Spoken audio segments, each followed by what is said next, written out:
Hey, I know Mike's barber, so careful. Be careful what you say. Yeah. Okay, let's get started. Tuesday, January 21st, January 12th, 2021. City Council work session. I need an approval of the agenda. So moved. Second, All in favor? Yes. yes. Mr. Mayor, if I Okay. can just make, Mr. Mayor, if I just make a comment that we did add the agenda that was just approved includes an item 5, which is the phasing of the Cannon Beach Elementary project. People that went to the website a few days ago wouldn't have that. So I just wanted to comment. Actually, until 1 o'clock today, it wasn't up. Okay, yeah, that was about the time you got it sorted out. Yeah. Okay, then. I did not see any requests for comments. I have to flip screens here to find that list of speakers, but I don't see anybody in the room, so we'll jump right on ahead and go to the Parks and Community Services Committee Forest Management Plan Update. Jillian? Hey, hello, everybody. Thank you. And I am here today on behalf of the Parks and Community Services Committee to report on the completion of the ecfr stewardship plan update review process.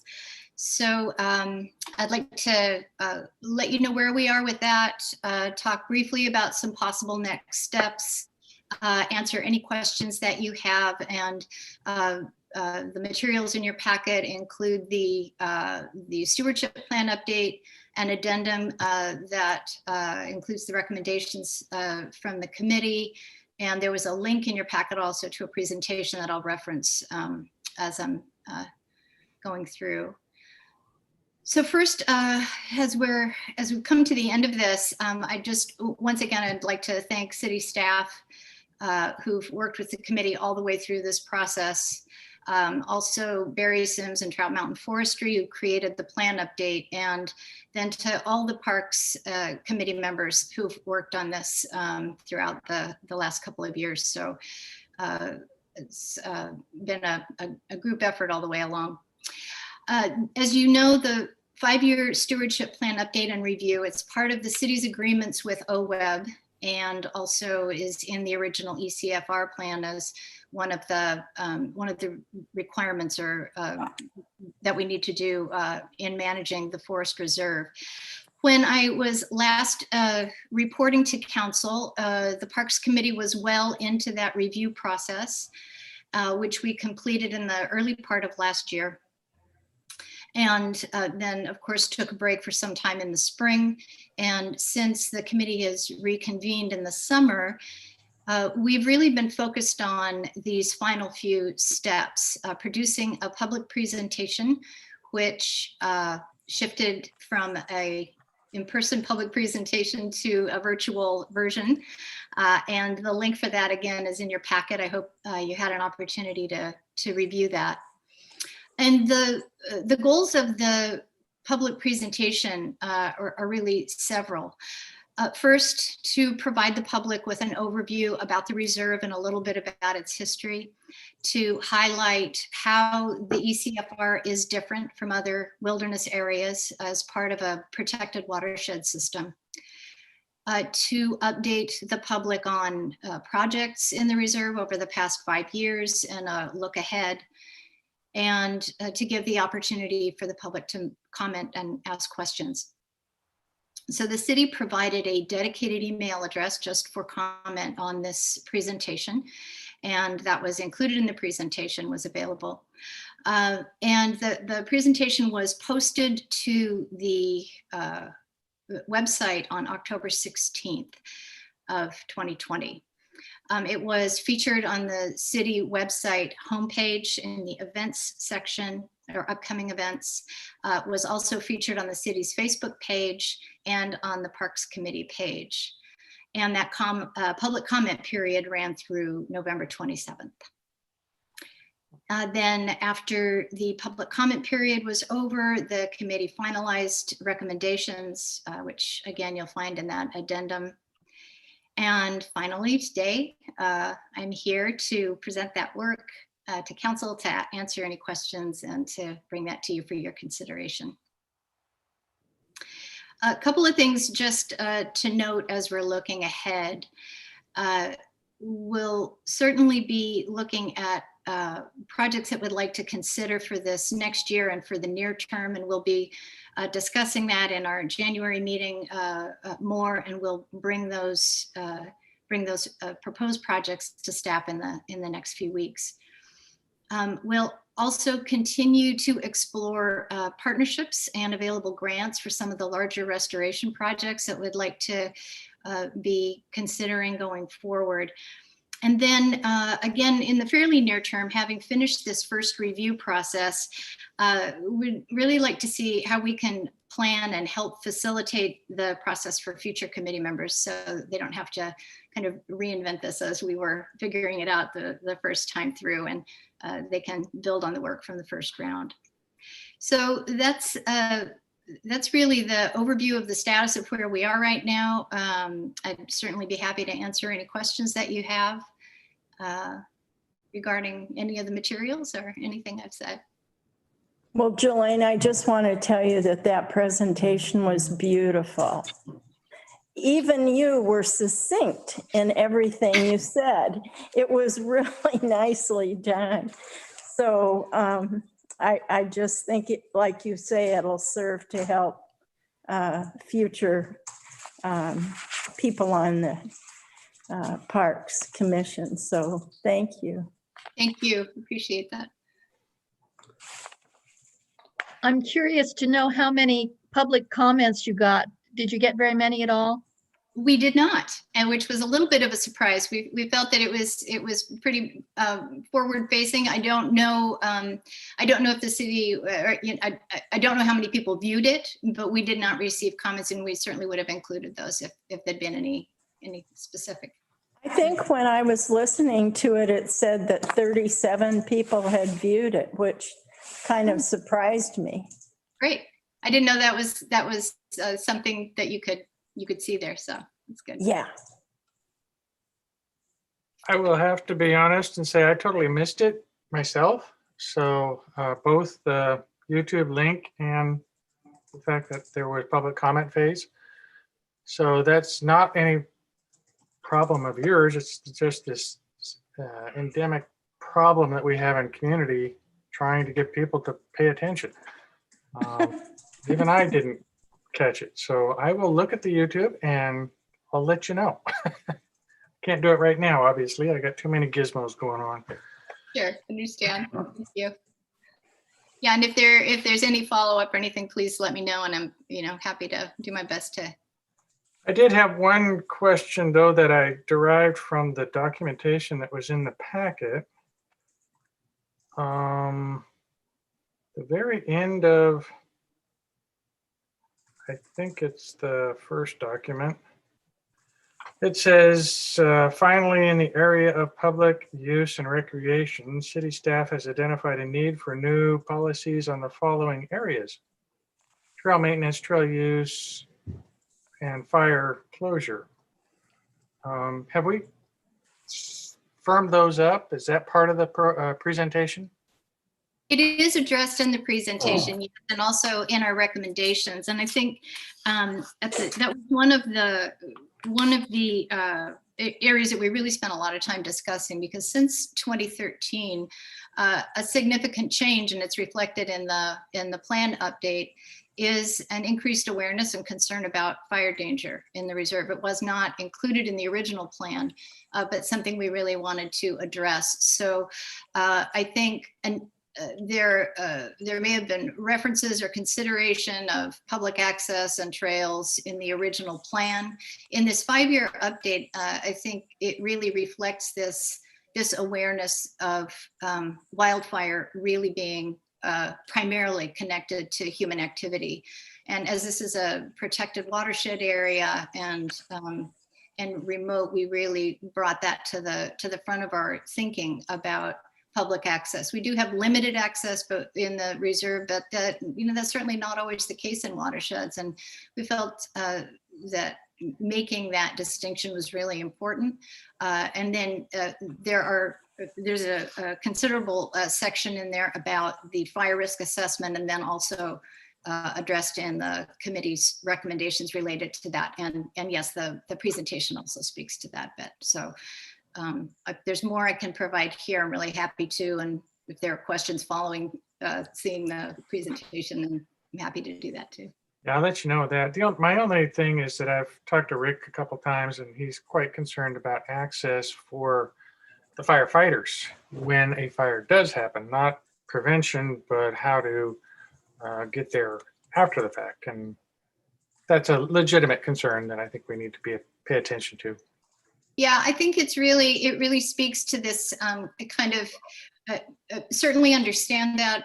And when we look at risk of access in remote areas where we're not able to monitor, having that established ahead of time will increase access into the reserve, into the areas where there might be a higher risk. So I think we did some follow-up consultation, worked with Rick and also with Barry Sims, and that really, both of those conversations really informed kind of how we approached it in the recommendations. But by and large, the sense of access being limited in areas that can be monitored more readily, and really not anticipating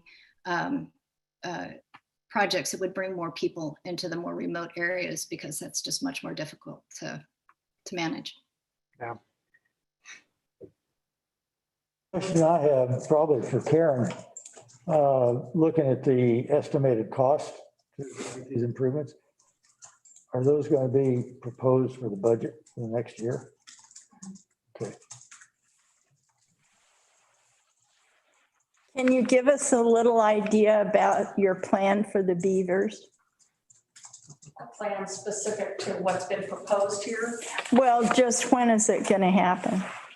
Well, there have already been some preliminary conversations, I think, between the city and Watershed Council and some other folks, just about ways that we might be thinking about that and approaching it. I know there was a grant possibility that was also being pursued, and so I think it's in the active early stages, and then we kind of hit the pause button last spring. So that was ramping up a bit more, and some active conversations and meetings around the early part of the spring.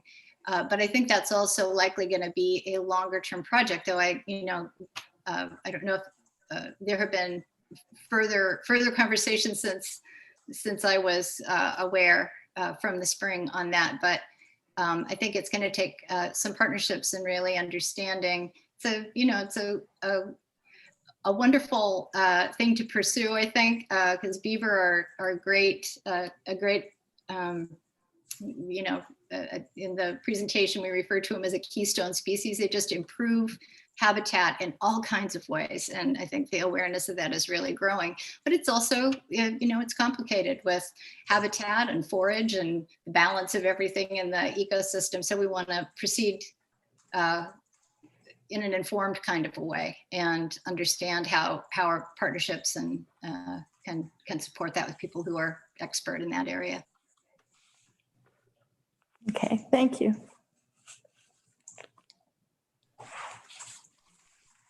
Okay, any other questions for Jillian? Thank you. They're very well, it was very well done, very professional in its presentation. So thank you very much. Thank you all so much. So you have any other questions for us, please let us know, and have a good rest of the meeting. Thank you. Thanks, Lane. Okay, our next item is Margaret with North Coast Rocky Habitat Coalition Preservation Program. Margaret. Hi, can you hear me all right? Yes? Yes. Yep. Okay, great. It's certainly a windy and interesting evening here. So thank you so much for having me back again. I'm going to provide what is hopefully going to be a pretty quick update on the Rocky Habitat proposal process, an overview of the two proposals that North Coast Rocky Habitat Coalition submitted, and then information on how people can comment on the proposals and follow the process as it goes forward into the new year. So first up, 12 Rocky Habitat proposals were submitted for the entire state during the initial proposal period that ended on December 31st. And they are actually now available for the public to view on the website, which is www.oreganocean.info. And you can view and interact with the proposed designations and site reports on the Rocky Habitat mapping tool as well, which is linked from that website. And then the submitted proposals are going to be going through a review and evaluation process through multiple agencies at the state level through winter and spring of 2021. And a 30-day public comment period will be open in probably March 2021, unless it gets delayed for some reason, but currently it's scheduled for March. So an overview of the two proposals that we submitted for Ecola Point and Chapman Point. So you'll recall that I provided a written proposal summary to the council on December 4th. And this update that I'm providing tonight is an update to that summary that reflects the changes that were included in the proposal drafts that I emailed to the council on December 21st, which was, I'll admit, a bit later than I would have liked, and I apologize for that. It's been kind of a difficult process. And I'd just like to thank Mayor Steidel for the supportive letter you sent, and the council members for your continued attention to this kind of short time frame, intense project, and also to city staff for their engagement and help. Just despite everything that's been going on during the past year, this was definitely not the ideal time to be working on this. So before I go through an overview of the proposals, I just want to emphasize that these are really just proposals. They will go through the multi-agency review process, and there will be opportunities for public comment and possibly changes to the proposals as they move forward through the process, if they move forward at all. So I encourage all interested parties to follow that process and provide comment, and I'll give that information on how to do that at the end. So first, the first proposal we submitted was Ecola Point Marine Conservation Area. And as you all know, Ecola Point is a really beautiful area with great tide pools, healthy mussel beds, and a really nice healthy population of sea stars, which is nice to see these days. And it's also a crucial haul out site for seals and sea lions, and nesting site for shorebirds and seabirds. And it was actually flagged in the original Rocky Habitat Management Plan as an important area that needed designation, but it needed more studies, and that was never actually done. So it hasn't been given any special management designation. So it's just north of the city of Cannon Beach and adjacent to Ecola State Park. It's mostly accessible at low tides by walking on the beach from Chapman Point and Crescent Beach from the south, or from Indian Beach from the north. And at any time from the unmaintained trails from the Ecola State Park parking lot on the headland above. And its location, it's relatively hard to get to, but it is located between really popular areas. So it's located between basically Cannon Beach and Indian Beach. And so it's a relatively pristine area, but it's at risk of increased visitation as we see our visitor numbers rapidly increase on the North Coast. And we're already seeing impacts of human visitation, including trampling on the intertidal and disruption of nesting birds. So, so we submitted this proposal for that reason.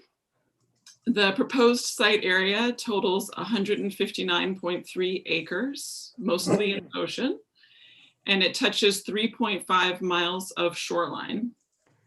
And the boundaries that we submitted in our proposal follow the statutory vegetation line for 3.5 miles from approximately 0.11 miles northeast of the tip of Bald Point, so that's at the very south end of Indian Beach, to approximately 0.1 miles north of the mouth of Waterfall Creek at the southern end of the site, so that's in Crescent Beach.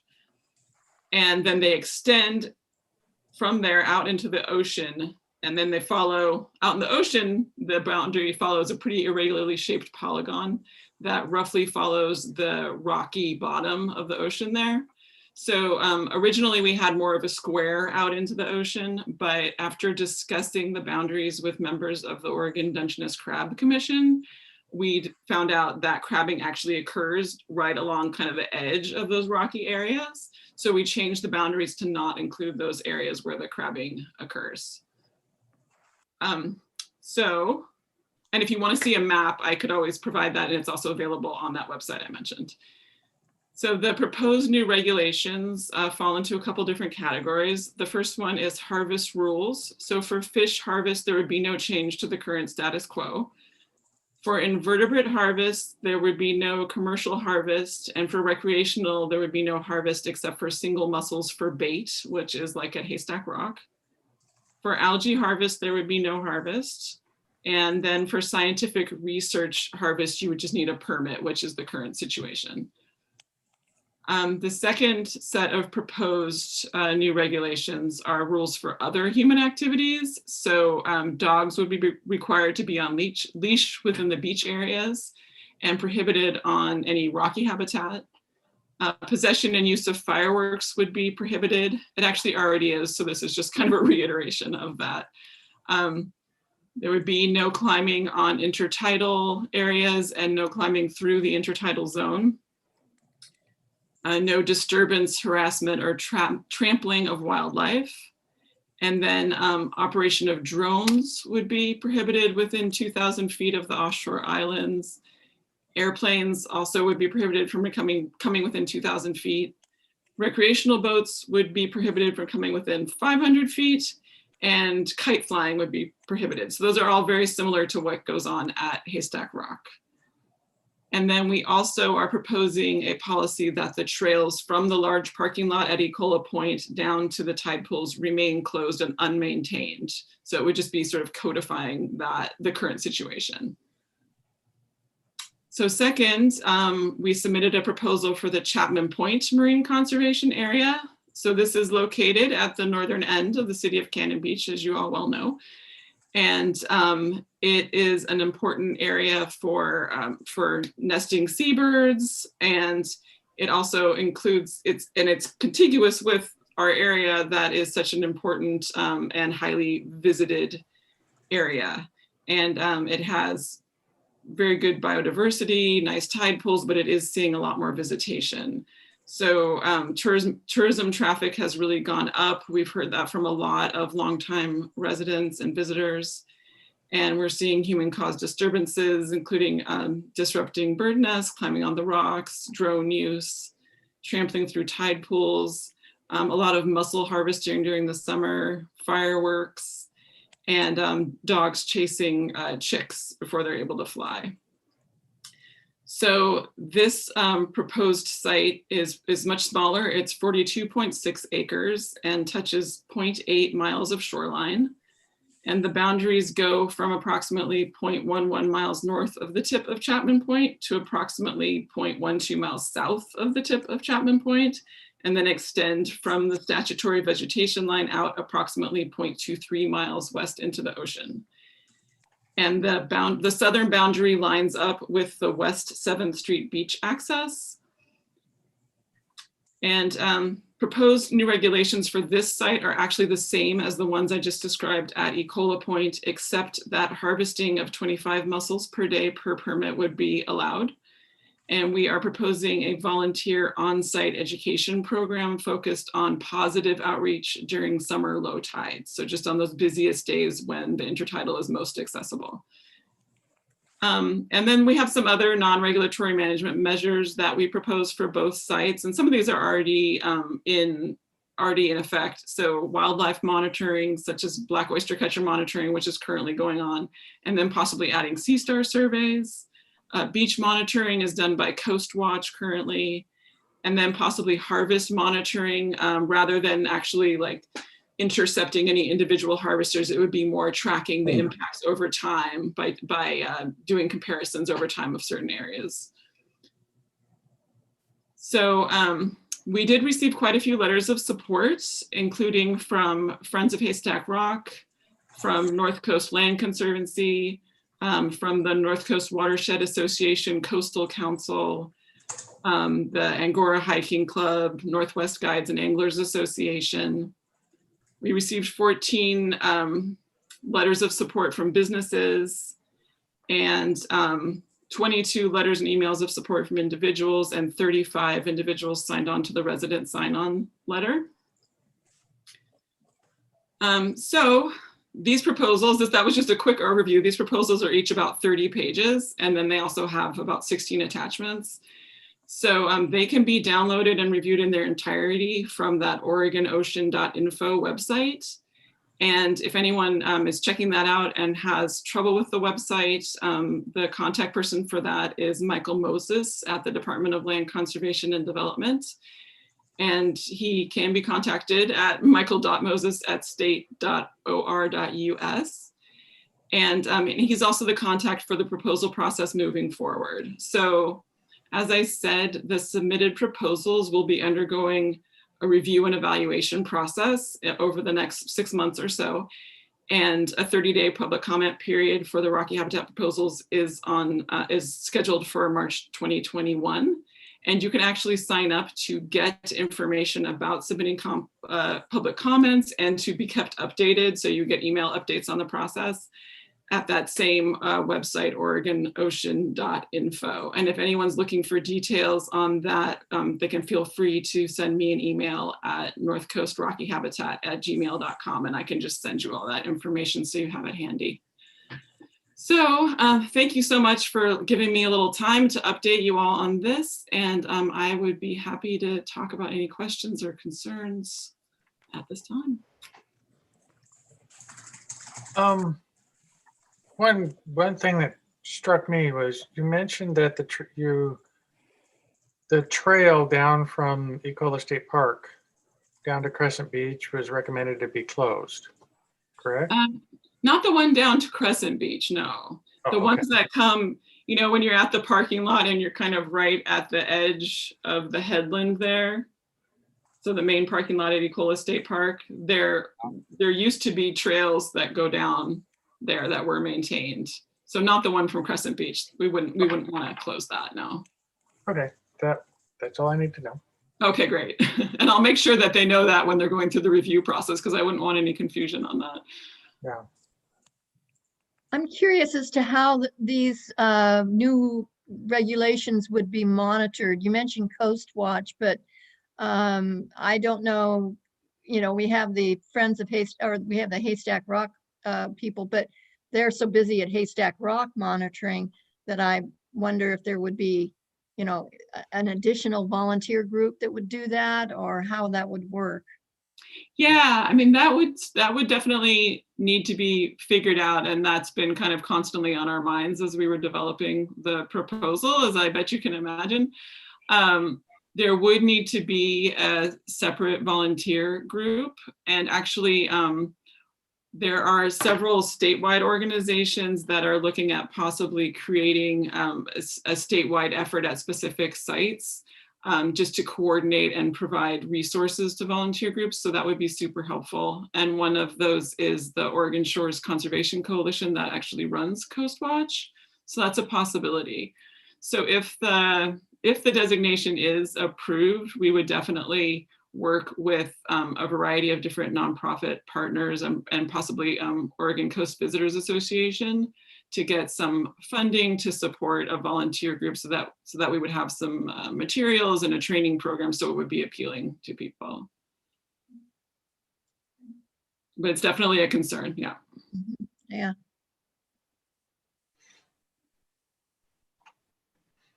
Anybody else? Thank you, Margaret. That was good.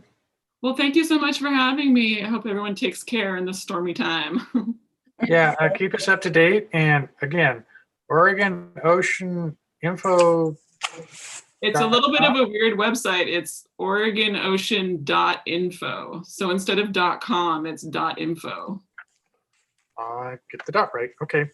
Yeah. Thanks. So weird. Yeah. Okay, moving on. Next comes community development land use. Jeff, bring us up to speed. All right, thank you. I'm here bringing you a update to the land use fee schedule. You'll notice that in the recommendations, I'm requesting we do this every year with the building and the land use fees and just do a yearly fee schedule adoption. And I've been before you earlier this year when we updated and went to the electronic permitting system. And as part of that, we passed building code ordinance revision. We also did the resolution adopting the new e-permitting system. And with that, did a major change to most of the building fees. We didn't really do much to the land use fees, and so I promised I'd bring that back with the new fee schedule. And as you know from earlier, my request to update the legal fees, this is really one of the driving forces for changing a lot of the fees in here, is that I've attached here a table showing comparisons with some of the regional and other state areas comparable, but I also put a list attachment of the current and then the proposed fees. And following that, some of the actual fee schedules from these various jurisdictions. And the reasons I did that is because I wanted to kind of highlight that, especially in the areas that I'm proposing, the appeals and the amendments and the big, what I like to call the big ticket items, when somebody wants to come in and do an appeal or a zoning amendment or a text amendment, that those require usually a lot more staff time, a lot more resources for notice requirements, for state notice requirements under land use, and then LUBA appeals that also demand a lot more of our resources and our legal resources. And you'll see that some of these that I've provided, they can range up there. I think it's Newport that's up around $5,000, others around $5,000 for these kind of appeals that will go before the council or the planning commission.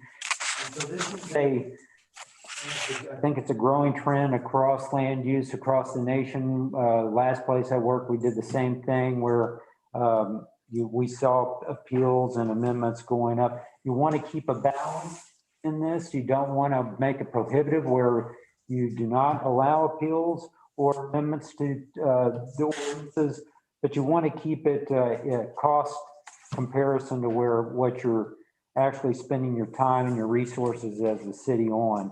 And so that's to kind of summarize what I've provided you in the packets, and then what we're asking for.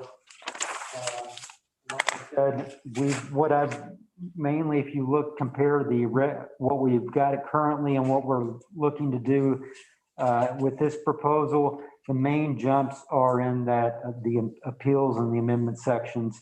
I've also, at the very last item, is called a zoning verification letter. That's also most jurisdictions will, when someone asks for a public records request for a property, we will do a zoning verification letter. So someone wants the property information, it's a $50 fee to ask for that information, and we supply them a letter that verifies that zoning and the information, all the information that we have on that.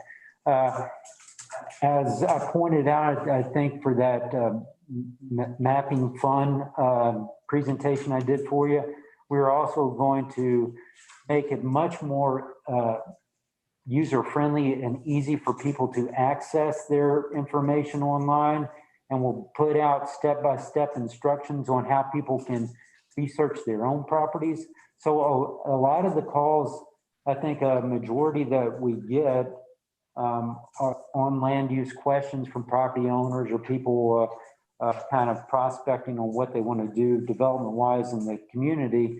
I first let them know that GIS is there.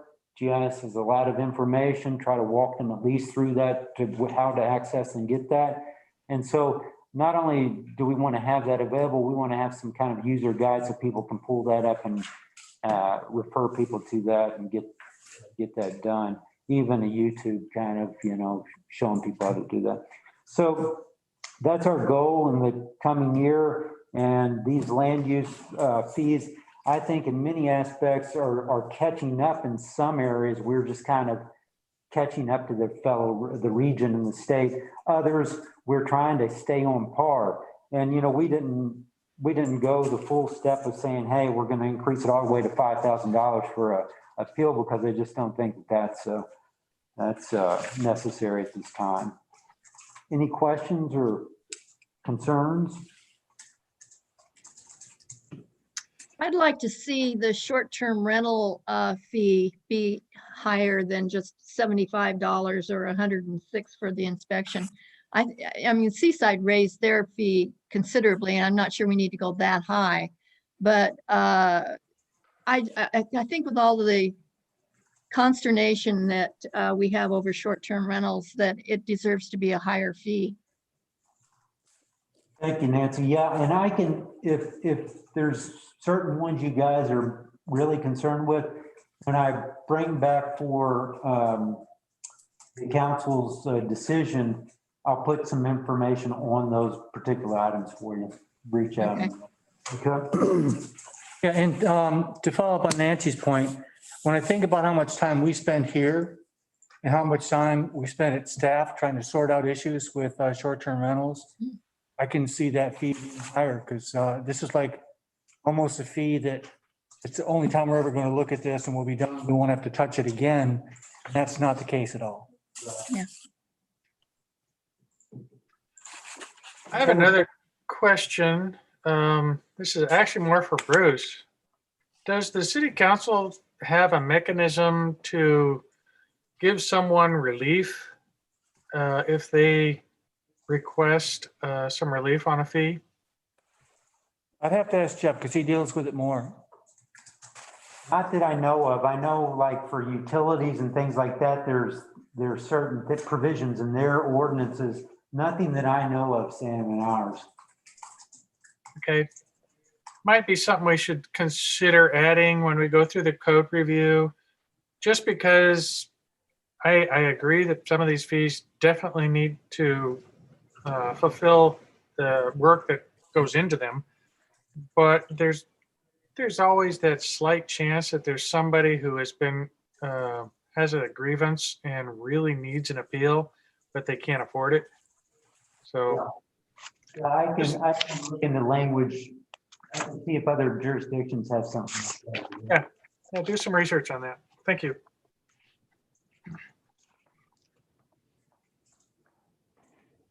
If there's no questions, are we ready to move forward with that regular meeting? Or Jeff, do you have one more workshop, you think? I would prefer if we just, if everyone's ready, I want to move forward. What I'll do for the short-term rental, Nancy, is I'll put a kind of a recommended from what I find elsewhere, and then you guys can always move to amend that if you're not happy with that one. Okay. Yeah, that would be great. And didn't On the you say short-term that?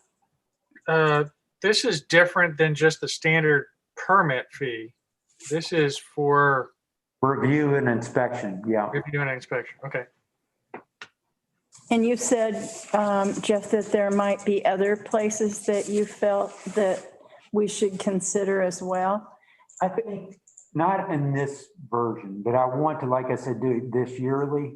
And so I think I would like to, like I have this table here, I would like to keep at least 10 or 12 communities and try to keep us on par with those as we move forward. We try to, there's some that we have I think a pretty good gap in the regional average or whatever, or statewide average, and start catching us up incrementally towards that. Well, one community I was hoping you might, and maybe you looked at it and decided not to, but Manzanita, Yeah, sure, exactly. If there's others, because they're a little more like us. yeah, any others, you know, I'm always happy to add those kind of benchmark communities is what I like to call them. And the other thing is what I would also recommend, and I asked on the building, we can do with our building, we can ask e-permitting actually sends us the comparison of kind of state averages of certain things. I don't think they have that capacity in land use fees, but I will look into that as well. It wasn't clear to me whether you're trying to adjust our rates, our fees, to reflect other communities' fee schedule, or are you trying to make sure we recover our cost in administering these land use items? I'm hoping to do both. I mean, I don't think we're there in at least in the recovering cost. I think right now, with what we have coming before us as appeals to LUBA and everything, I don't think that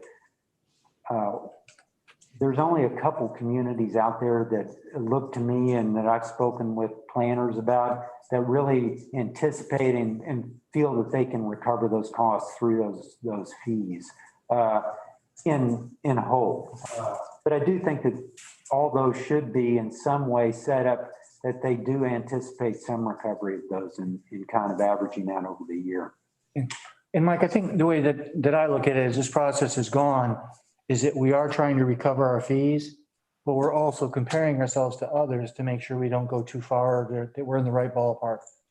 But what somebody else is charging is not really a concern to us. But if we are overcharging for a service or undercharging, that, you know, that's a concern. So that's kind of our litmus test.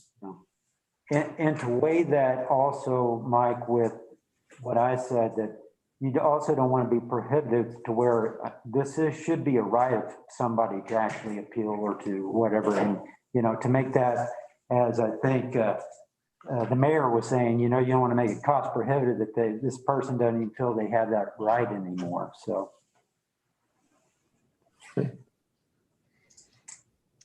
Great, thank you, Jeff. Go ahead and move right into the next one. Okay, thank you. Next one's code audit support resolution and request for qualifications. This is quite a packet of materials, but I wanted to kind of follow up in some of what we discussed earlier, in that now that we've been given kind of the go-ahead to move forward with the code audit, I did want to say that I had conversations with state, ODOT, the Transportation Growth Management folks, and our Department of Land Conservation and Development representatives. And there are funding opportunities out there to help us with this. And they believe it plays right in with what we were doing with our transportation system plan. So this would be a great follow-up and coordinated with that. And so I've already started that discussion. They've asked for the attachments here of doing the request for qualifications. And then I put together an example contract there. And then the resolution of a letter of support that would also go into the packets for the TGM support for this. And so I've just tried to bring all of those materials to you in one setting, and so that we don't have to kind of go through this step by step. So would welcome any kind of questions or anything you have on that. This is item 4, correct? Yeah. Okay. My concern is that we're looking at it almost in a different way than I was hoping we would. We're looking at it as if transportation is the guide and that the codes follow after that a little bit. It seemed like that seemed to be the priority. I guess my concern is that with the transportation, we have to buy into this by saying we will go along with their recommendations, correct? I think what we're doing here is, because I had that same, and so in my discussion is, how dependent is, like you said, is the findings from the transportation planning have to do this. And if you look at their mission and their objectives and goals, I mean, I think that they're right in line with smart growth principles. And that's really, to make it pedestrian friendly and connectivity. And so I don't think that, Robin, I don't think, in fact, I don't see our community ever coming up with a transportation system plan that isn't what we want as a smart growth kind of, Well, because I see that a lot of our community, we still look at it as a village. A lot of the roads are gravel, they're not paved. A lot of the streets aren't exactly the size that they're dictated to be. I'm worried that if we sign on to something like this, that all of a sudden everything's going to have to be cookie cutter and not necessarily, it'll take the character out of our community. Well, what I wanted to say was on that front, if you look at our application for the transportation TGM TSP, it's definitely not that at all. That's one of the reasons I believe we got the actual grant this time was because it reflects our sensitivity to who we want to be. And I think that if you talk to our ODOT representative, that's why ours got graded so highly, is because we are looking at more pedestrian friendly, a transit oriented kind of connectivity, not just within our community, but to other areas, because we know we can't. And so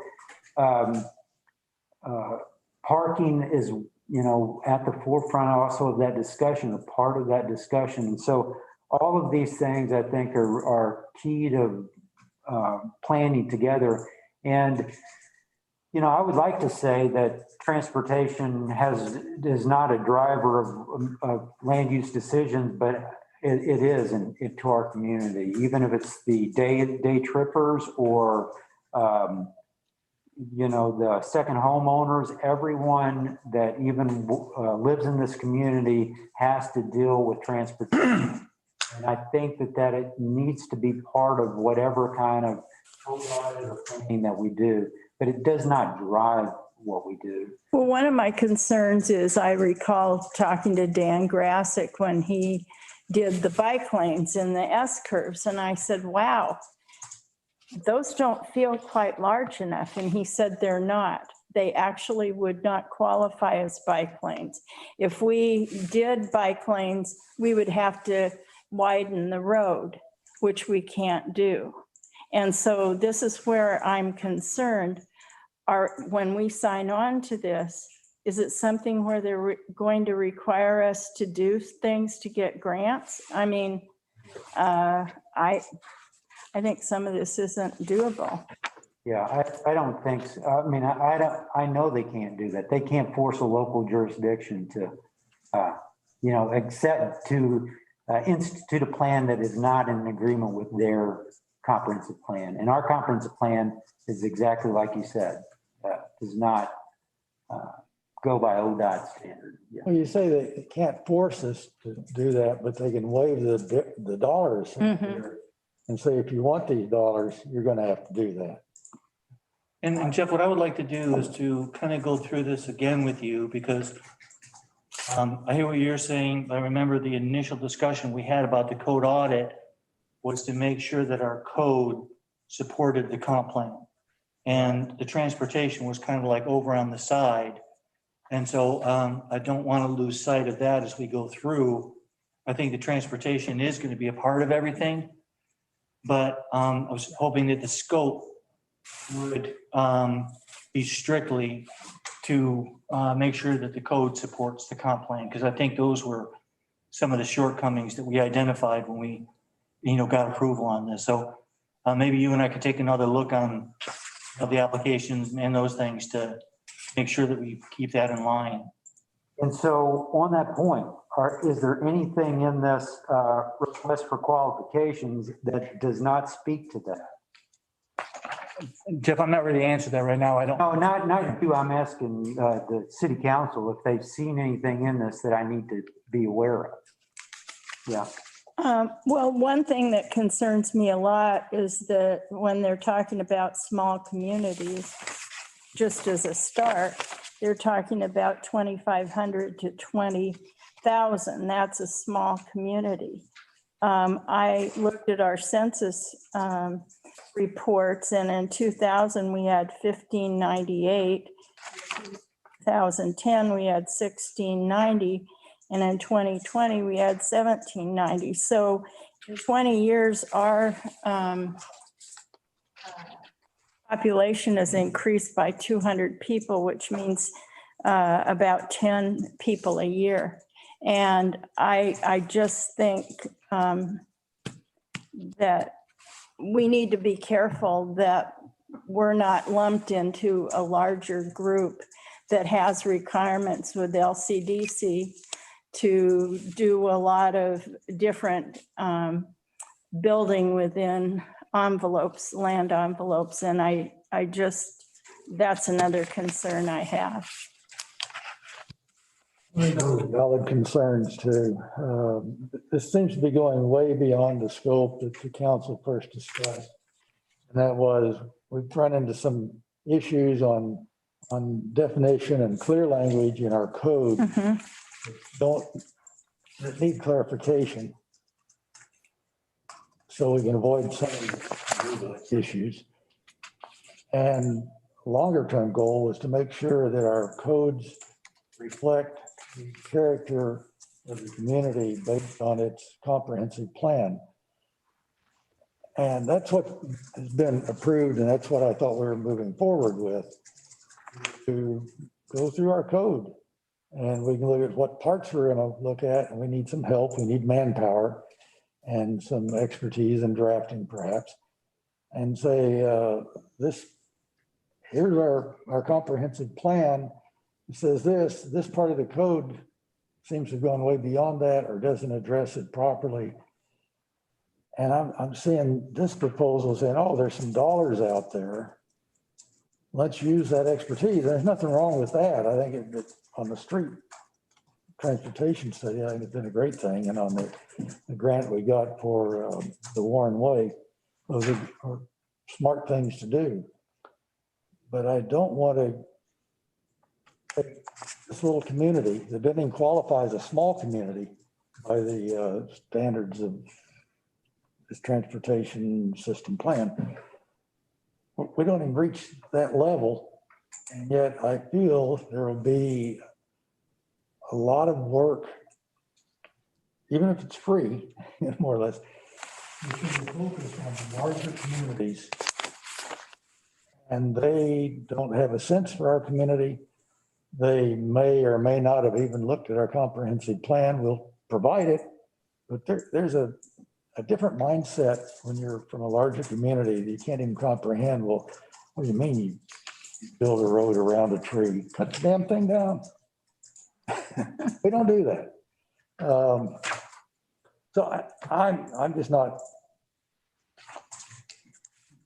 my understanding of what we have in front of us, I'm not supportive of that. I have been supportive all along of budgeting money to get some help in adjusting or correcting, improving better defining our existing codes to address unclear areas and to make sure they agree with our comprehensive plan. I think a comprehensive plan is an excellent document. It's like our Constitution. That's where we start, and I just don't feel comfortable going to an organization that is doing this for lots of cities, and they have their own methodologies and saying, we're going to fit you in here. And that's what I feel is happening here. So again, I support what Robin's saying. It's just a concern with taking this approach. I'd rather go back to the process that we were looking at and getting somebody that has the expertise we need to look at the language in our code and understand what our comprehensive plan is and make recommendations to you that you'd bring to us. Sure. Yeah, let us work on that. We'll bring something, we'll do a review and make sure that we're hitting all those points. Okay, thank you. Let me ask Mike something. I agree with what you just said, but I'm looking at attachment D, the project description. Does that all fit for me with what I was thinking we needed? I thought Jeff did a good job of writing that up. And I'm not looking right now at the previous attachments, but attachment D states as the first project detail was to make the code align with the vision and guidance of the comp plan. So I think that portion of what Jeff's put together fits for me. And I think I would question the funding aspect of whatever else was going on in the previous documents. And I think that you're correct, that we have the good scope from this. I think that when things started to get combined, maybe that it had a little bit more of a transportation, but let us take a look at it. We understand what the original intent was. And so let us go through it. But I think that it was an effort to get assistance in trying to go ahead and pull this together is what kind of put potential conflicts in here. Okay. We can get something back to you. We understand the mission. Okay, then. I appreciate all Jeff's time in putting this thing together because, I think the attachment D does describe. yeah. That would be the basis of an RFP. Right. I think you know, I totally agree with both Robin and Mike. I think overall it's a great idea. It'd be great if we could get some funding assistance for this. I know that's been kind of a concern for Jeff. And I think it's really, the intent is great. I just don't want transportation to be the tail wagging the dog. And I think Robin and Mike said that as well. We already have transportation system plan that we're working on. We don't need to double it up with land use. But on the other hand, our land use can affect our traffic and our parking. So I think another look at it is a good idea, but you know, I think overall it's heading in the right direction. Okay, I think that when we're talking about attachment D, I think we are closer to what was originally contemplated. Would you be okay if we were to revise the scope so that it was more directed at this in the RFP, and then you folks could take a look at that? Is it February 2nd? February 2nd, or do you want to workshop it again? I'd like to have some time to look at D. Yeah.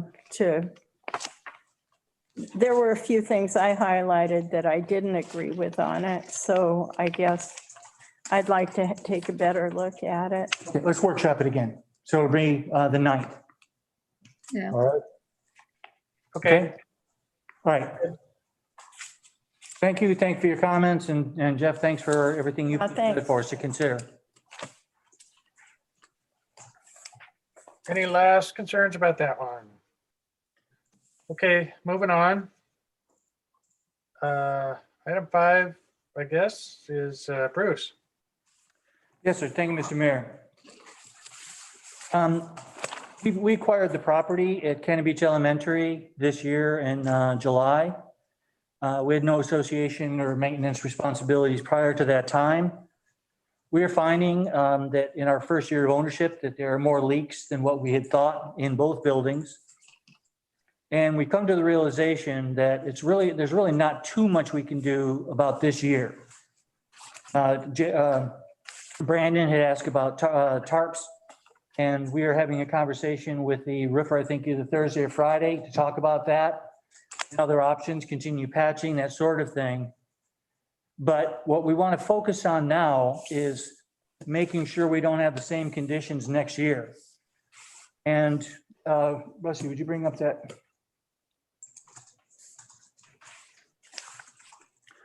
One of the things that we have is that public procurement is very process intensive and takes time. And there are time periods that are mandated that require, for example, if we're going to hire a design professional, it takes pretty much 3 months to meet all the requirements. And all, after you do the advertising and then you wait so long, all that. It's the same thing if we were to let out a bid. Almost always, it takes 90 days for a major project for us to get a bid done. And so assuming, if we look, first of all, if we look at this amazing schedule that somebody drew up. Sorry. Yeah, and to go ahead and actually make it worse, I had to get a ladder to stand on my desk to take this picture. But if you look across the black line, that's a schedule. And it starts with January 1st, 21. You see the next one is February 1st going forward. Just to give you an idea where I think we're going to end up from a schedule standpoint, look at the bottom schedule, where it says projected schedule. I really don't see us getting direction from the council to make an architect selection before April. And so if we were to get that direction in April and follow the normal schedule, we would have selected an architect by July. And then maybe it takes 4 months, 6 months or whatever, but we're already out into the rainy season for, and that's what the bright red dot is at the very upper right-hand corner. That's our emergency point, because that's when we will start seeing more rain. So we've done a couple of other schedules. The one just right above the black line, it says expedited roof. This takes some things where, for example, the AE selection, we're saying, okay, we can do it in 6 weeks. That'd be very hard. Normally it would take 9. Bid award 10 weeks instead of 12, that sort of thing. But you can see what happens. We start construction. If we maintain this religiously, we are potentially starting construction October 1st. And so if we're trying to go ahead and get anything dried in, we're pretty much too late. So in trying to say, okay, well, what could we do? And then there's where it says really expedited, that goes across that top line, and potentially we could be done with construction by October 1st, but it's going to require some decisions to be made. The first one is that the council would declare an emergency procurement.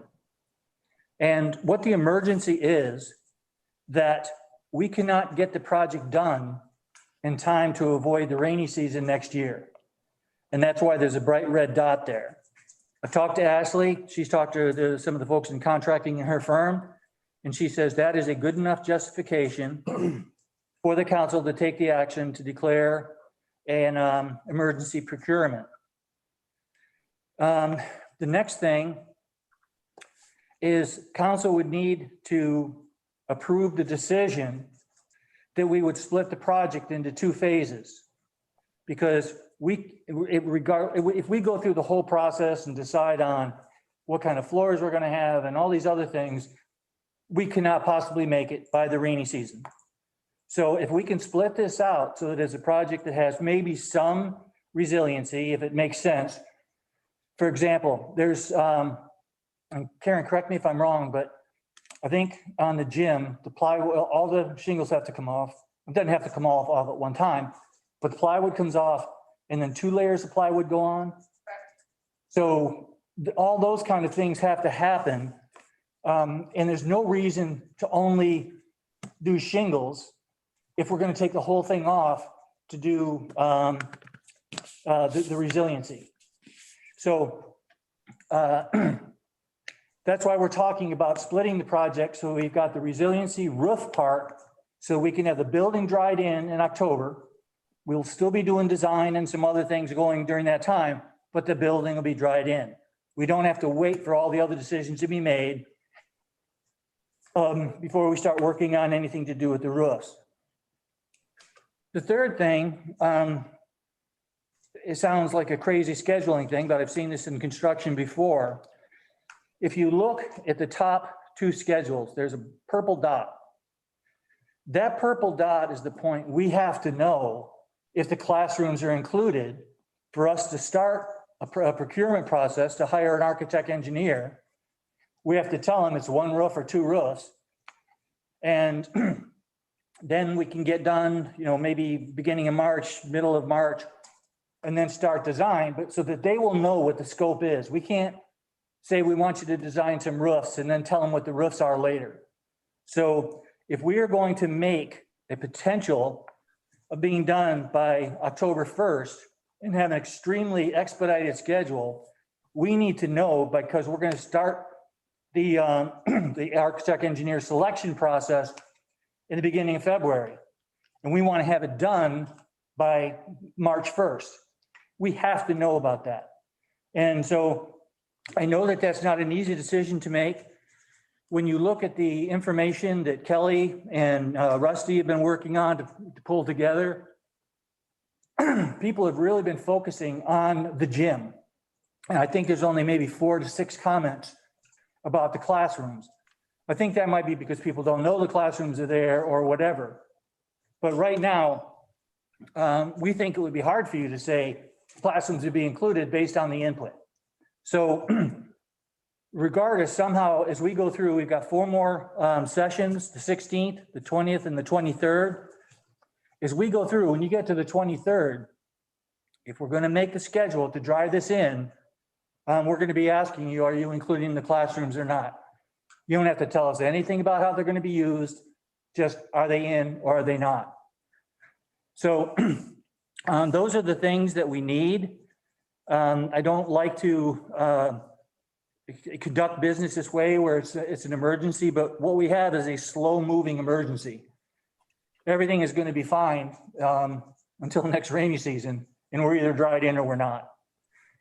So those are my thoughts on this. Happy to answer any questions. And if you have any questions on the schedule, it's the best I can do with it.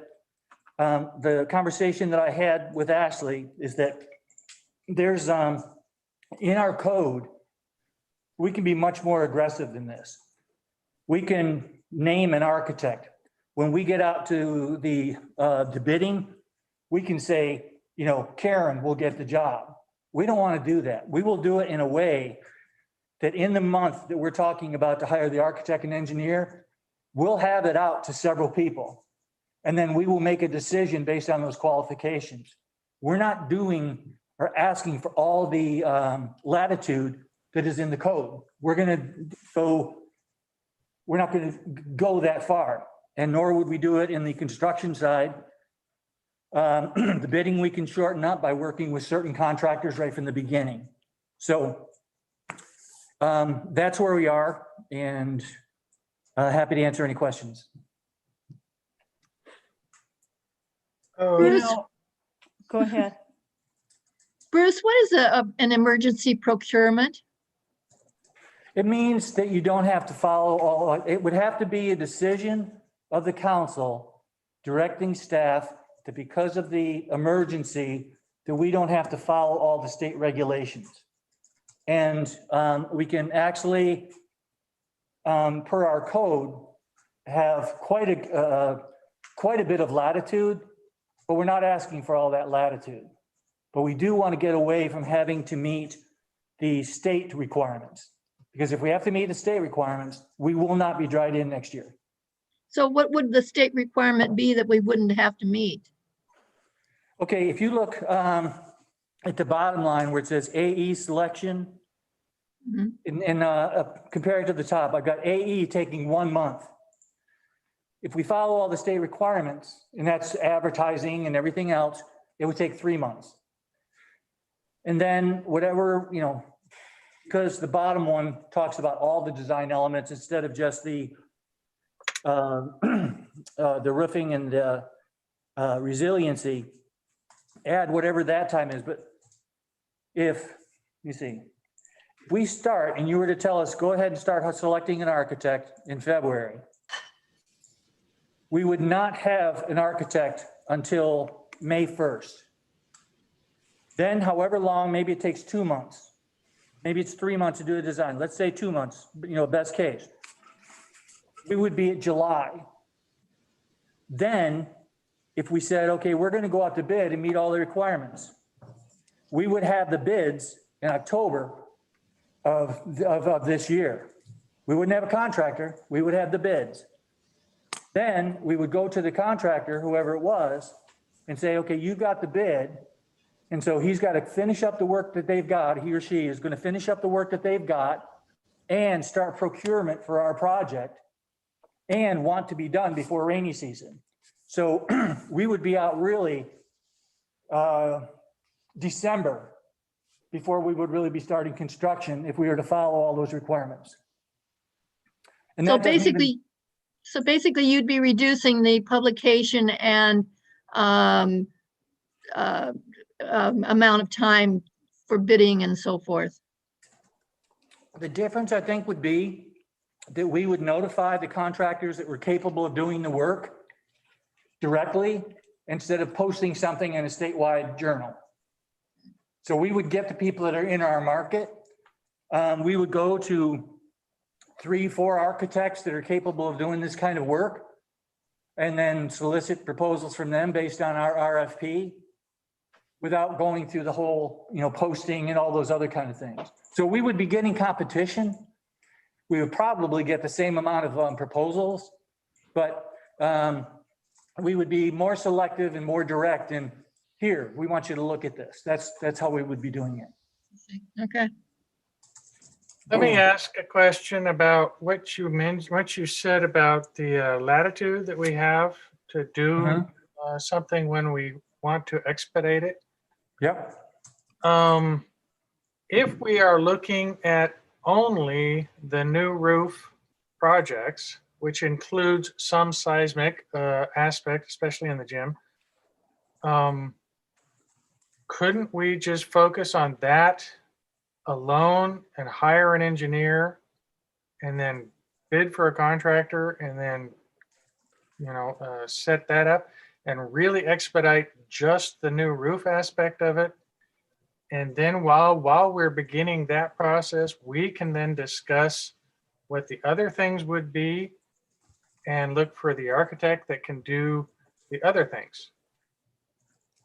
And that's what this is set up to be, Sam, because it's splitting it into 2 projects where we would do the roofs, maybe some seismic. When I'm saying some seismic, it's because if you're going to do anything to the gym, you're going to tear enough of it apart. You might as well go ahead and build it and not have to go ahead and take it off when you say, well, let's do the seismic now.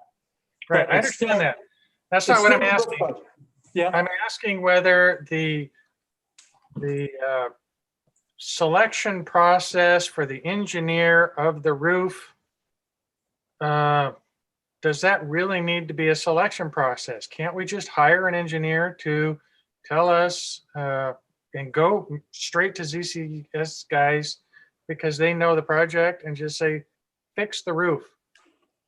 Let's get some contractors scheduled for this summer, which we need to do tomorrow.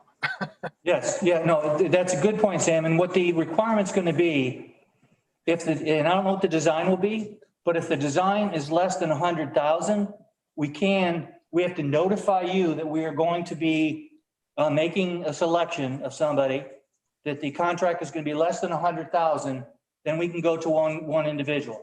And ZCS would be a good case because they've already done some studies for us. But that is a possibility.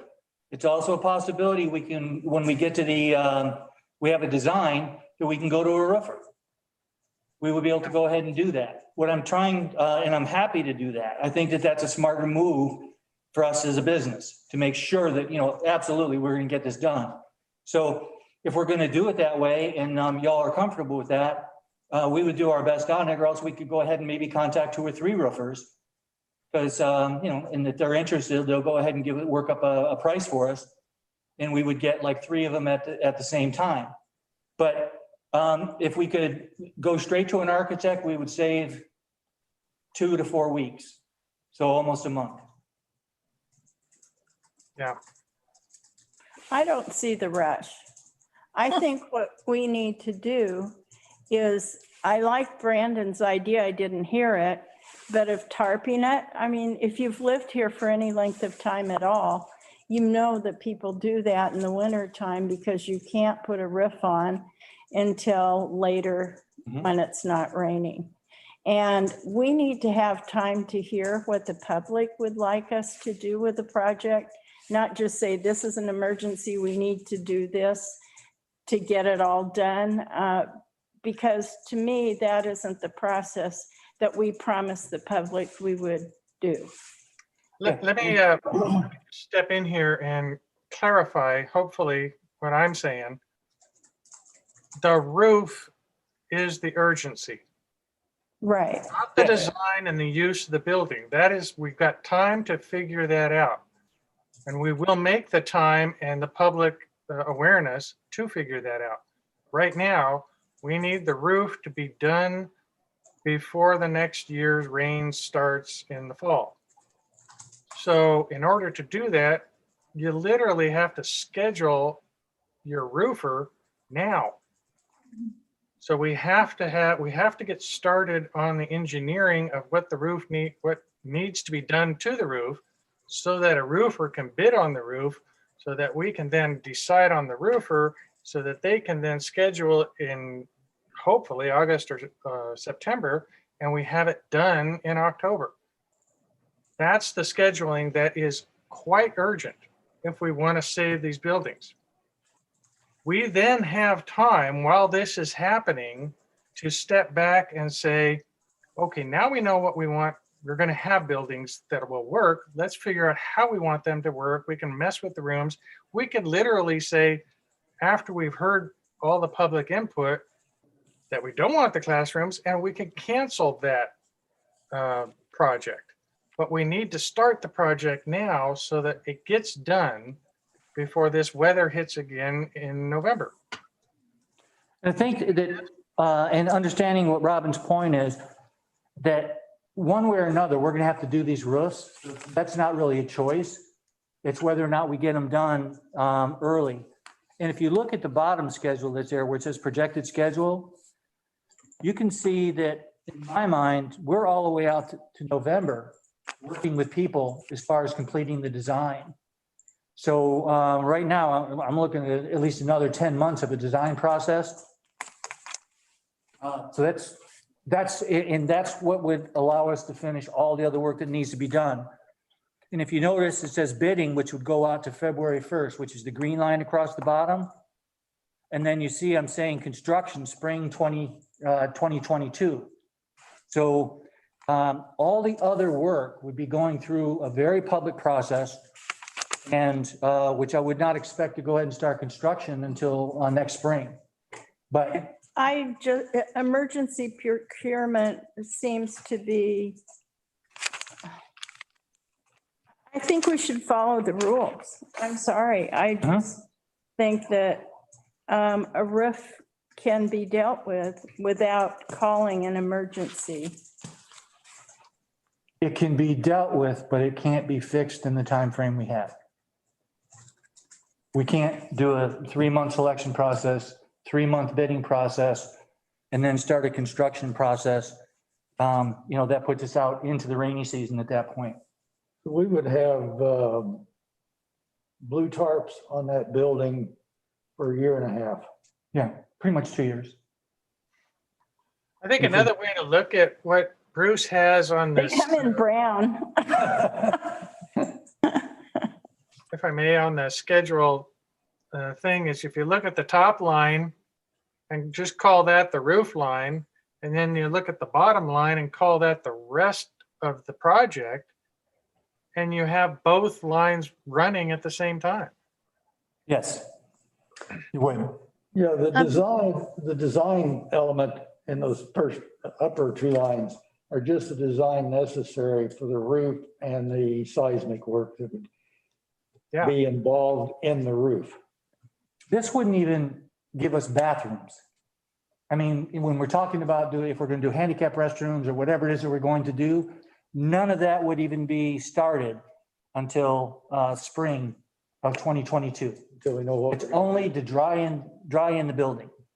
If you don't dry it in,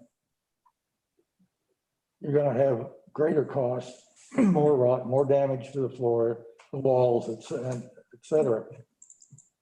Tarps may be a solution. I thought we had some ordinance against tarps being on a roof very long. Yeah, and we could probably do it for the time frame that would meet the code, but frankly, from a staff standpoint, we're not talking about just a couple tarps. And we're talking about, high wind conditions and just being able to have them on there long enough to do any good. I'd like to go see the building. Oh, I'd be happy to take you tomorrow if you'd like, Robin. It's supposed to be a little bit clearer, I think.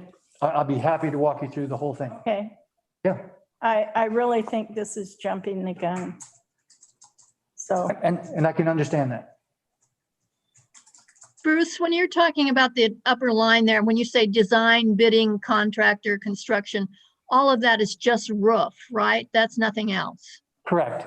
Well, roof, and in the case of the gym, when you're doing the roof, you're going to do some seismic, so you don't have to tear it all off and start Right. again for seismic. Right. But there's nothing else. The other aspects of the design that would have to do with the actual use of the building, that would be the lower line then. The lower line, the upper line does not replace a window or fix a door. Okay. How bad are the classrooms leaking? Karen? Classrooms worse than gym site. And you've stood in standing water in the classrooms. The front office area where the blower, all the electronics and electrical room, and the front entrance is all standing water. And now the very west classroom is taking on water as well. It's come through the ceiling and it's getting the rug wet. And we can continue. I mean, Trevor's going to be meeting with the roofer. We're going to be trying to see if it's feasible to patch. But the problem now is it's gone long enough that we don't know if the water going into this classroom is coming from a leak over here or a leak right over it. oh, it travels all over. Right. So we really can't, without doing the whole thing, we really don't know. We might get lucky and fix that one. Well, and the wind is a factor too. So, Yeah, driving it in. yeah. I think another aspect that I feel is if I'm comfortable with the fact that I know the roofs are going to get consideration and then effort this summer, I'm going to be more comfortable with being relaxed with the discussions for what we're going to do with the rest of it. Yeah, me too. Yep. If I'm worried about the roof getting done by an architect that is designing everything else that goes on in this thing, I'm going to be worried it's going to take 2 years. Yeah. And we're going to lose the building entirely. So I'm quite adamant that we need to have the roof accomplished by the end of this summer or middle of fall. What that takes to get to that deadline, we have to backtrack and figure out. And I think Bruce has done a pretty fair job of getting there. I would just personally, if it was my thing, I'd straight hire a contractor and just throw them up there and make them start working. But I understand that we need to have an engineer's sign off before we do any sheathing on both buildings. So. Yes. Yeah, that's the drawback for hiring a roofer. Karen, any sign of permanent damage to the either of the structures? Sorry, I didn't Is understand. there any sign of permanent damage to either of those structures because of the leaks?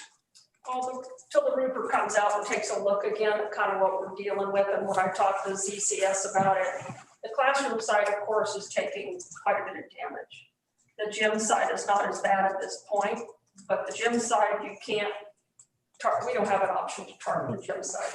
So that's Flat roof. classroom side. It may buy us some time if we can find a way to keep the tarp on the roof and it doesn't become a wind sail in this kind of weather. But we're already experiencing mildew and mold in the classroom side, and that's just going to continue to manifest itself as we chase these leaks. And if we have a contract, we can open up that building to go ahead and start addressing some of the mold, mildew kind of things. But I think that in the conversation we had with ZCS was that you may end up, when you start taking off the roof in the classrooms, you may end up having to replace not just the plywood, you may be doing some beams and things like that. And we can accept that. And that's why we're saying we would love to go ahead and fix that tonight, but we're probably gonna have 2 more months of more rain damage. But if we can get in it and then go ahead and attack it, we'll be in much better shape. So, and also they said that the buildings are in pretty good shape. So they can, take a little bit more beating for a couple months from water, but we need to get in there and open it up and take care of it.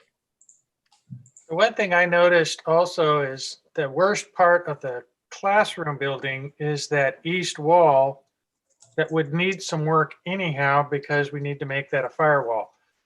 So there is that. I guess we're going to work on the wall also at some point. Yeah, and that's why well, without having somebody look at it and say, okay, this is how you should do it. We know that the windows on the south elevation are going to have to be replaced. It may be that we, talk about doing something there, but if possible, I'd like to put that off until we actually get into the complete design and know what we're going to be doing so it reflects what's happening inside. But I could see that there might be some scope creep in this. If they say, well, because we did this, we found this, so we need to go ahead and attack this. So, but that's a normal project when you're doing a restoration. I'm sorry. Well, one of the decisions is keep the classrooms or not. I've been surprised how little interest was shown, not only in the last couple of meetings, but the last several years when I've invited people to come take a look at the classrooms and think about things they could do with it. Never seem to get any real interest. Everybody focused on the gym. Yeah. Save the gym, save the gym. And I haven't heard the same kind of interest in the classrooms. And if there isn't any, and we don't have a council, some great plans for it, I see it as leaking, seismic issues, fire wall issues, complete total upgrade required. And it's still a brick building that isn't terribly attractive and doesn't meet seismic standards. Yeah. I see it as a money pit, frankly. Let me rebut Yeah. the beginning part of that, not the last part, but the beginning part of that a little bit.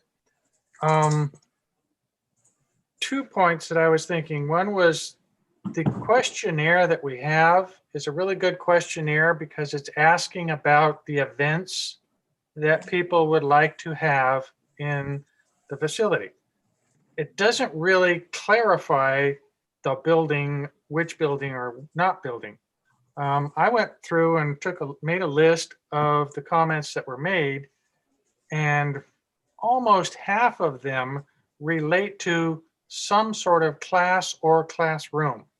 Mm-hmm. So I would just counter the fact that I think the responses that we've gotten so far don't pay attention to the classroom building because that's not the ask. The ask is, what is the event you would like to have?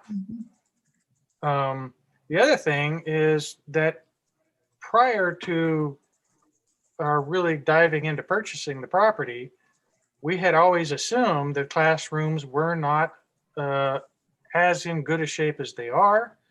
And we had never really assumed that we were going to use them. Now we're looking at the potential of using them. And so we have to maintain the fact that we have really sold the community on the fact we're not going to use them. So we need to market the idea that this is a possibility, and we haven't done that at all. So people are not really responding to the idea of a classrooms being used. That said, at the next meeting we have next week, we should announce the fact that we are talking about both buildings. And then if people are really opposed to using the classrooms and want them gone, fine, let us know. But right now, I think everybody would be surprised how much use those classrooms would get if we do dress them up and make them available to the public. Well, Right. and just as an example, with our coffee with the counselors, Betsy Ayers brought up the fact that she was thrilled to death that we would possibly be using the classrooms.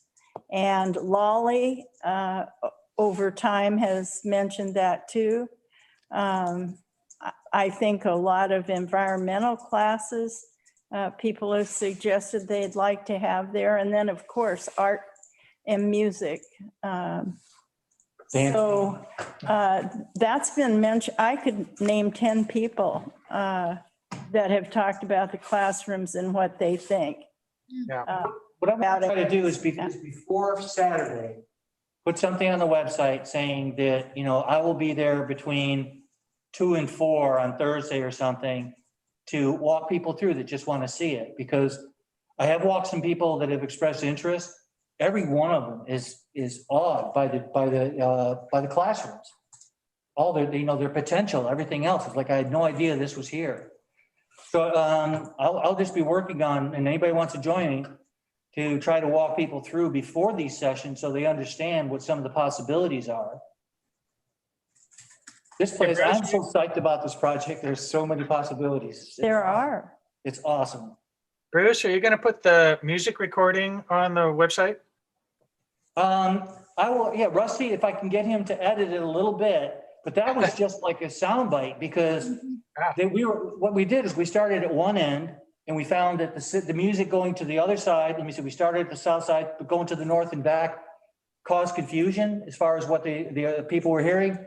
We went to the east side, it got better, but I'd seen a square dance where people, it was the 4 musicians sat from here to the edge here away, and then 2 here, and they just played at each other and heard, everybody absolutely, at the same time.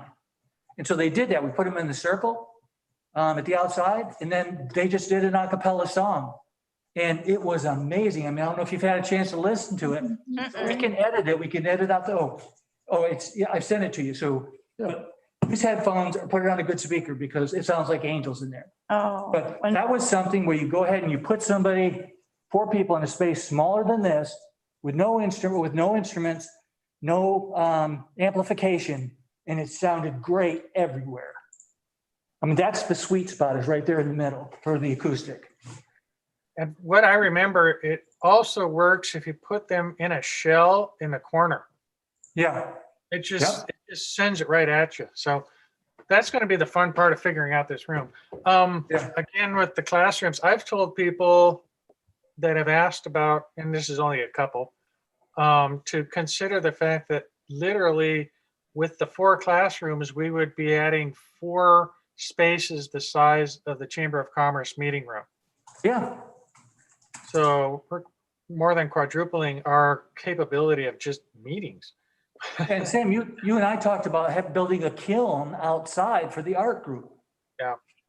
An outdoor kiln, One of the things we've talked about is having meeting space for smaller conferences, business conferences and so forth. Yeah. These rooms lend themselves to that, where a big gymnasium really doesn't.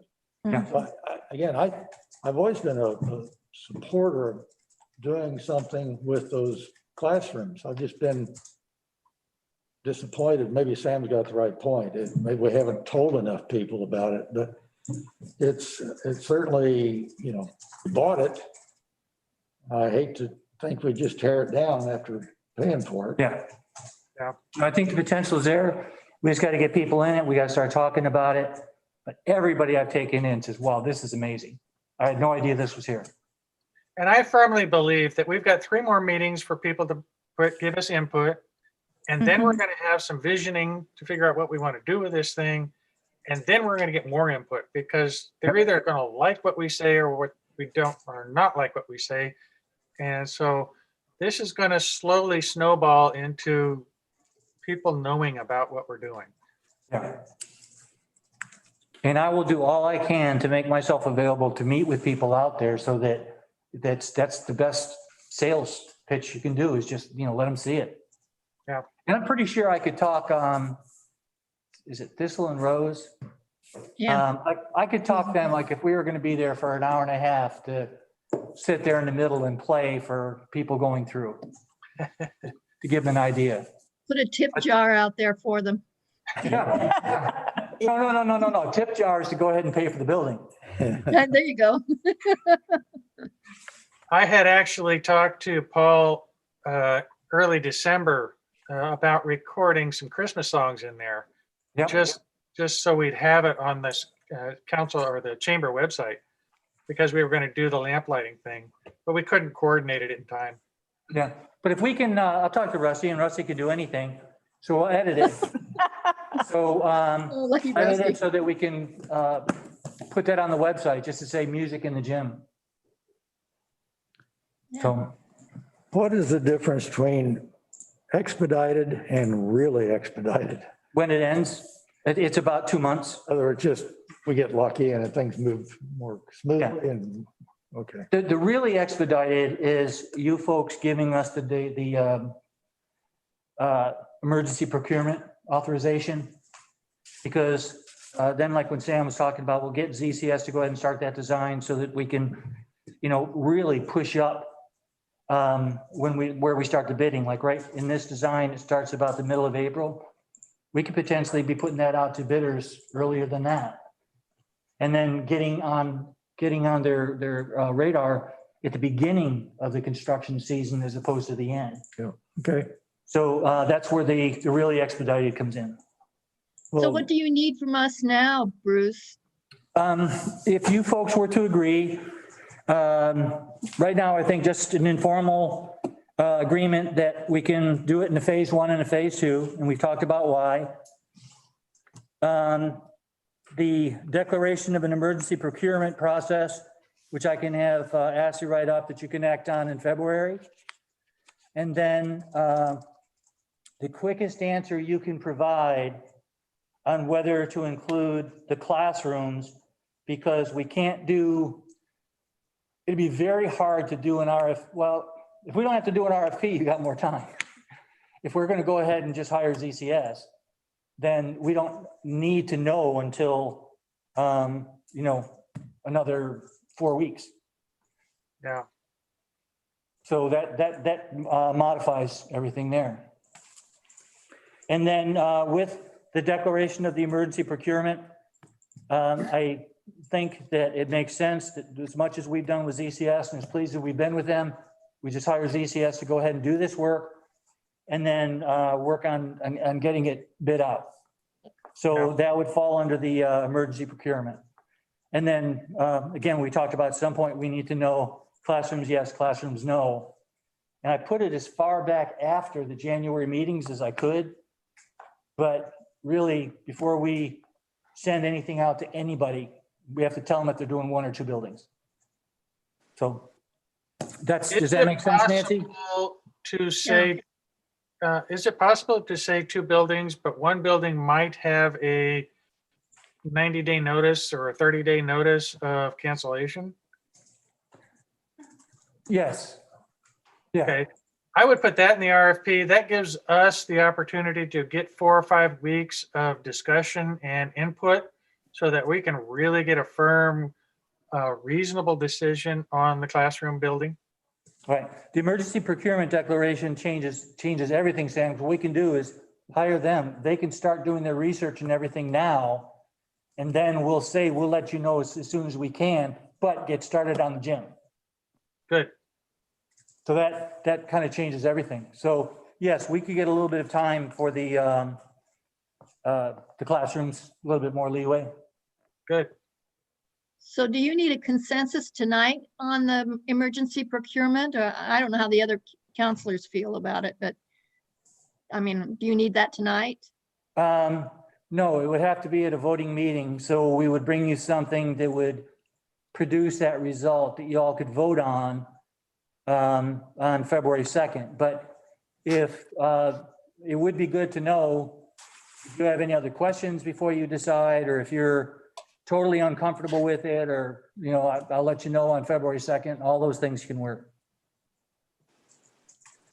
I think we need a And- consensus to bring it to the next meeting. Yeah, that's fine with me. Okay.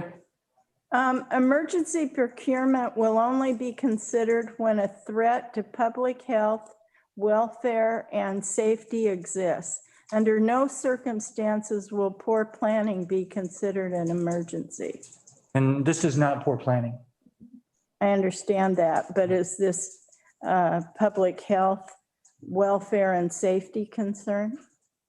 I know that Ashley went through it with her partner, and they felt that this set of facts met those requirements.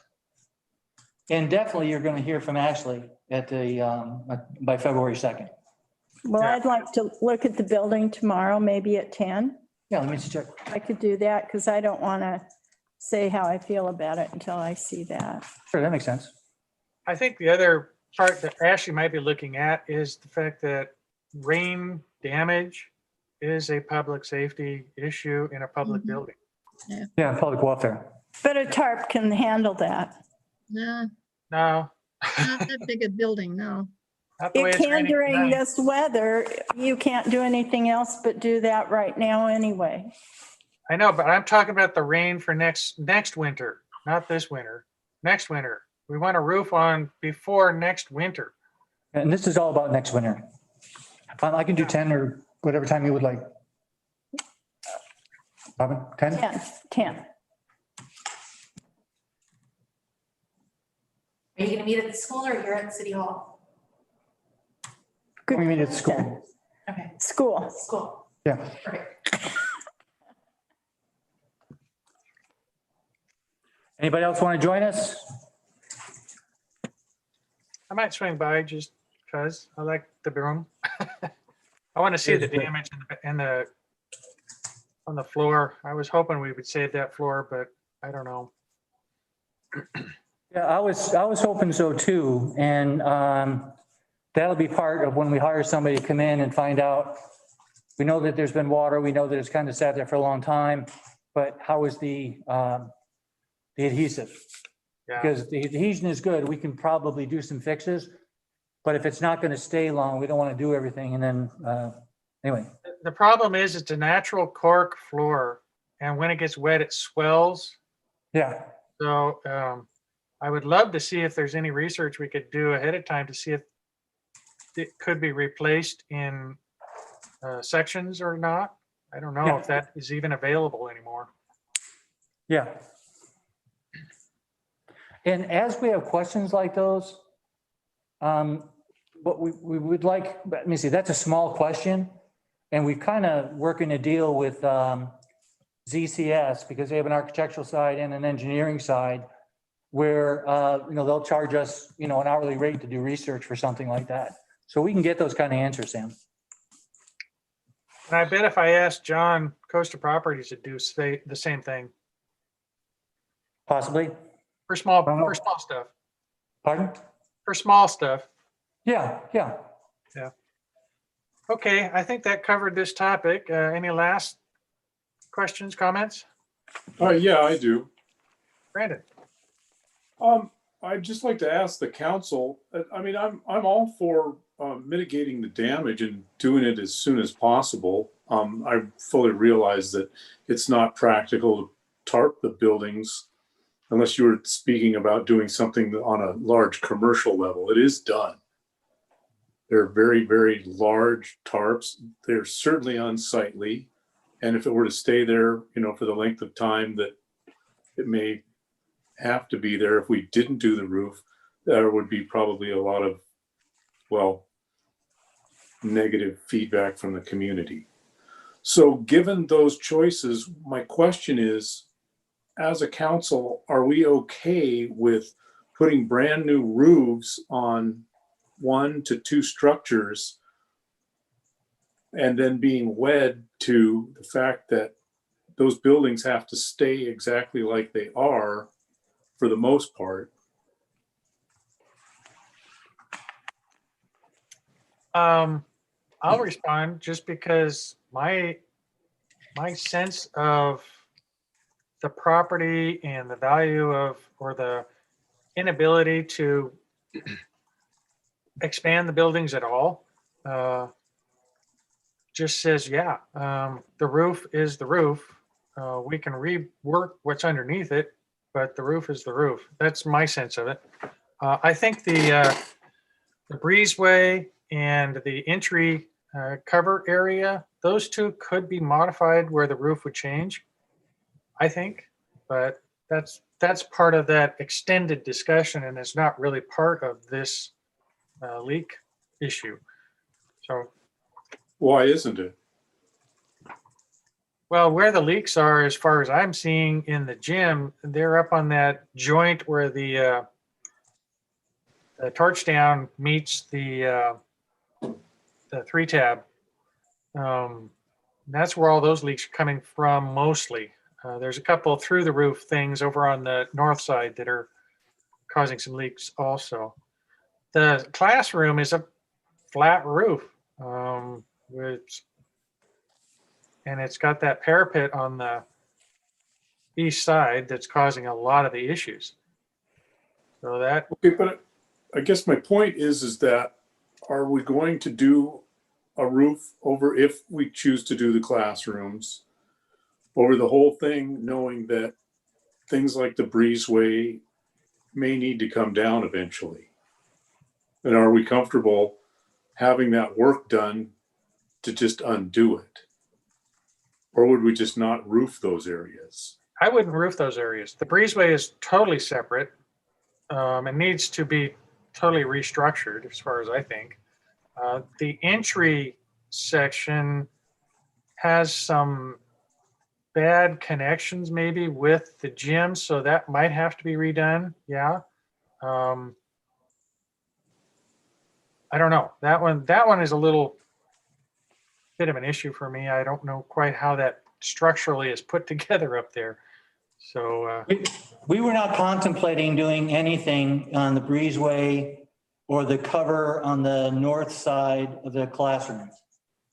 It was strictly the inside spaces would be covered. You know, I don't think the gymnasium building itself is going to change as a result of final design and use. So repairing that roof and putting in the necessary seismic, I don't feel is going to be at all wasted. Or would wish we'd done a different design. I mean, it's there. I do have a concern about the classrooms. Number one, I have a concern about flat roof buildings in this environment. If there was a way, and it may be that in a final design, an architect be looking at and actually give it a pitched roof, which would make it a much safer roof, might make it more attractive as far as tying into the rest of the gymnasium structure. If it's possible just to repair or tar the leaks in the classrooms and not go through a complete final satisfactory roof rebuild, I think we could save money and ultimately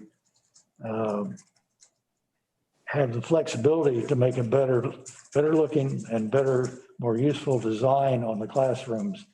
If we could just do a call it a temporary repair of the leaks. Mm-hmm. And gives us the time to say, how is this going to be used? And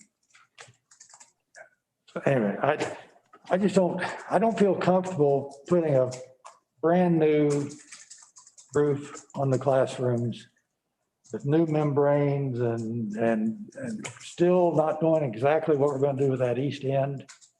And they have to tear part of that out. I don't know what we might have to do with seismic, if anything on that, other than the windows and the walls, maybe it doesn't impact the roof. But if there's a way to go in with buckets of tar and do a temporary leak stop on the classrooms, I think we'd be ahead as far as making the appropriate decision when the time comes to decide how we're gonna, what architect's gonna do with that building. So, Yeah, I guess, but I'd like to know from the contractors, engineers, roofers, if there's a way to do I'll call it a quick and dirty fix just to keep the water from continuing to flow in, but moving ahead with the gymnasium. Well, and wouldn't you maybe fall under the normal, I bet the roof for the gymnasium isn't going to be 100,000. yeah, And so if you did the roof on the gym, because that is the special piece, and just did the other piece like Mike's, I bet you'd be under the amount and you wouldn't have to do an emergency procurement. if we're gonna change out all the plywood and everything on the gymnasium, and I think double plywood it, I think we're gonna be way over $100,000. I agree with that completely. Yeah, because I think that when I looked at it and I pulled out resiliency and roofing, it was about $600,000 out of the, the 4 million or whatever the number was. So you may be right, but my going through the estimates, that was the number. And Karen and Trevor have had conversations with the guy that did the patching before, and what was his thoughts on just trying to? The challenge with the classroom side and us continuing to chase the patches is it's 25 years past its life expectancy now. So for a roofer to try to patch, if he can isolate where all the water's coming in, is he can't really stand behind that patch because he doesn't know if it's going to adhere to that roof based on its current condition. But that's kind of what we've been doing to this point. That's what we just did is he did a patch, hoping that would stop the water in that front office. And it's just coming in another area in the front office.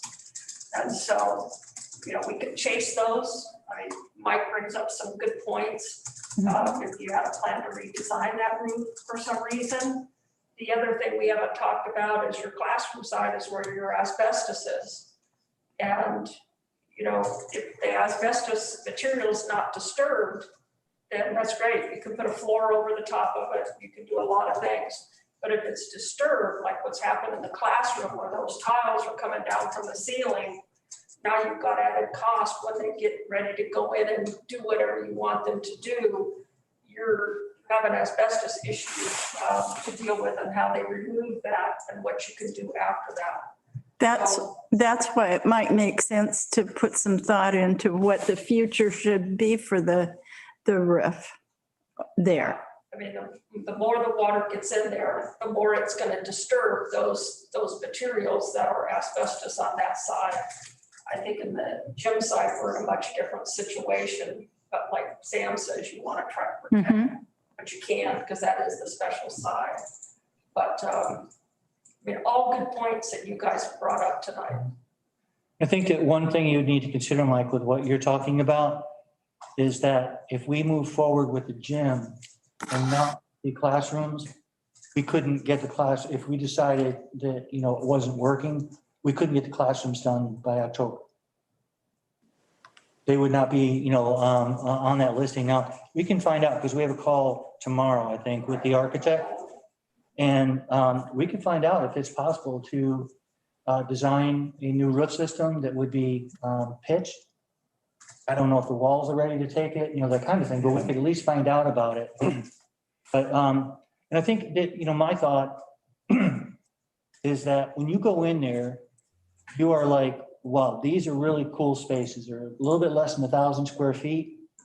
And I think that if, we would want more spaces rather than less, to say that we'll take the middle, the middle walls out or something. because, we've been hearing that there's a strong desire for kind of a home for environmental kind of presentations and that kind of stuff. Definitely one for art, that kind of thing. And then I'm trying to think in my mind, maybe we can try to say 2 rooms just for general use, but there's our 4. So I can't imagine that we would reconfigure, to anything other than the 4 plus the office. So maybe my imagination is not great enough, but I'm sorry. And also the conversations that we've had with like Doug Dewar is that we will be better if we promise 0 impact in what we're trying to do. And so if this is the slab and we can build inside of the slab, that's fine. If we're going to go outside of the slab with a new design, we're going to have some issues.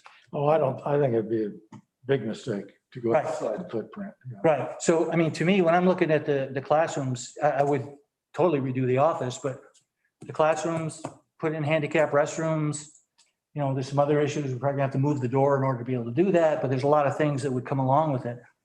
But I think that the classrooms kind of as they're set up, if we can go ahead and get them to meet code and some other things, there's not a whole lot more we need to do other than try to settle all the arguments about who's going to use them. Well, I remember Beth Holland saying she would like to use the classrooms for master gardener class. Yeah. Right, exactly. And there's all kinds of classes that people can have. Yeah. So, so anyway, I think that the potential for them as they are, maybe if you can make it tomorrow, Mike, that'd be fun. But just trying to walk through it. And there's gonna be some other big decisions we made, like on the north end, which they call the mezzanine, and Sam and I can't figure out why they call it a mezzanine because there is no mezzanine. But that whole area, that's really like an area that kind of cries out to say, put the restrooms, put the catering kitchen, that kind of stuff there, because it's outside of the gym. It's already outside of the gym, as opposed to trying to put it on the, the south side or something. So, but we'll have a lot of discussions about those kind of things, about what should go in there. So anyway, that's why I am more comfortable saying, let's get the roof fixed, because the 4 classroom plus office configuration works. And I don't know what it would take to, I've got to think that because when you pitch a roof, all of a sudden you've got an outside, a push out, a thrust force, as opposed to just a compression force, that it wouldn't take some redoing for a 70-year-old building, but we can ask them. Well, trusses take care of that, but nevertheless, there's a lot of unknowns. Yeah. Where right now it's a flat roof. The roofer can look at it and say, this is how I fix it. You're done. And you hope you don't have to tear any of it out for other reasons. Yeah. And I think somebody said, just putting in a new membrane or something. I believe that plywood and the pattern and the nails and all that kind of stuff are also part of doing the roof and doing the seismic. So we would do all that at one time. Right.